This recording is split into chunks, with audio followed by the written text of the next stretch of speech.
Leo's insights are presented to challenge, inform, and encourage you in your quest to break free from school-based approaches to education.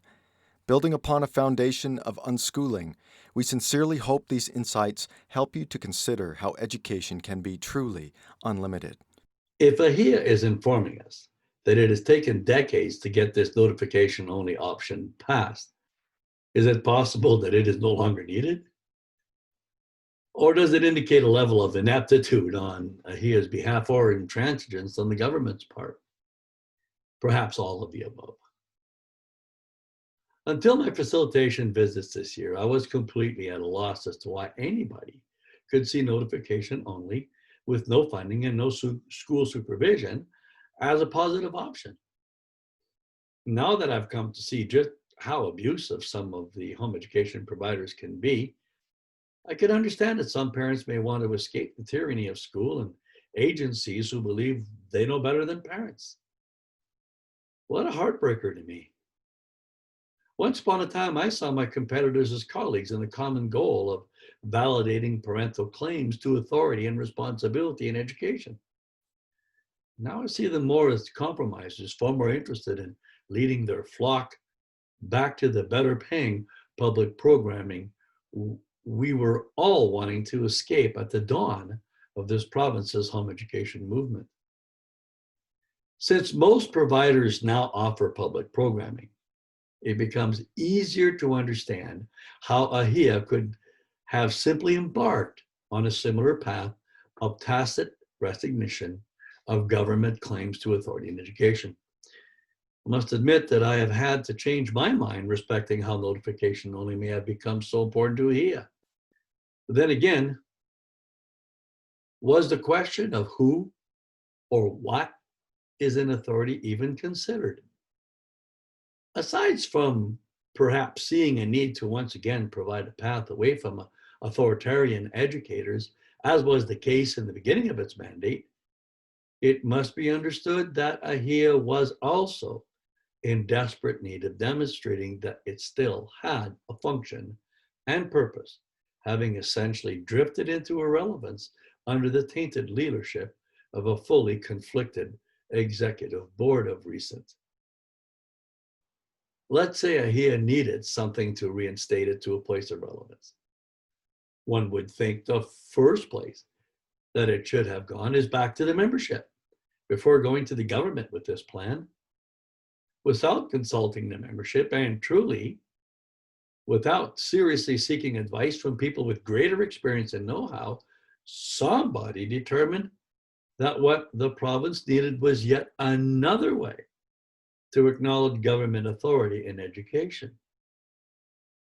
AHEA's government liaison succeeded in convincing the new Minister of Education that notification only was a good thing. But one must be careful of attributing too much credit here. The government was ripe for ideas, and this was a very good bad idea. It fit perfectly with the government virtue signaling, respecting parental choice, without need for giving up or losing any authority in education. Including this new idea as part of its Choice in Education Act gave the government some credence to their stated goal of giving parents choice in education. But did it really? Making this offering gave the government a way of saving money while retaining and maintaining control. Parents could now escape unhappy situation by registering directly with the government without funding rather than with a school without funding. Yeah, yes, you heard me right. Parents are now given a choice between notifying with a school or notifying directly with the government, but they are still notifying.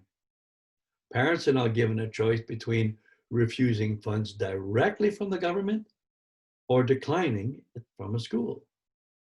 But they still have the option of refusing funds.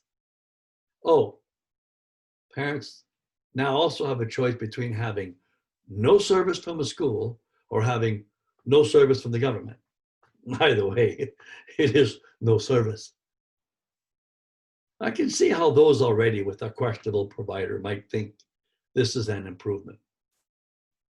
But why not just join a good provider with good service and refuse the funds in partial compliance if need be?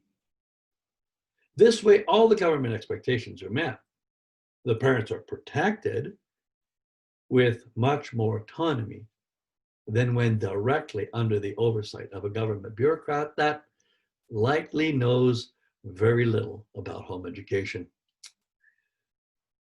Notification only solves no real problem. It does nothing to challenge government authority in education and changes nothing respecting the option of refusing funds. No help, no encouragement, and certainly no more autonomy and freedom. However, the government is happy. It saves a lot of money while retaining control. The government is therefore the real winner with notification only. I really do fail to understand why he is bragging about this fabulous achievement. For more details on this topic, more in-depth coverage, check out the current issues listed here on our webpage. We trust you were blessed by today's presentation. For more helpful information to guide you in your home education journey, please visit educationunlimited.ca and leogaumont.com. Be sure to like us and share us on Facebook.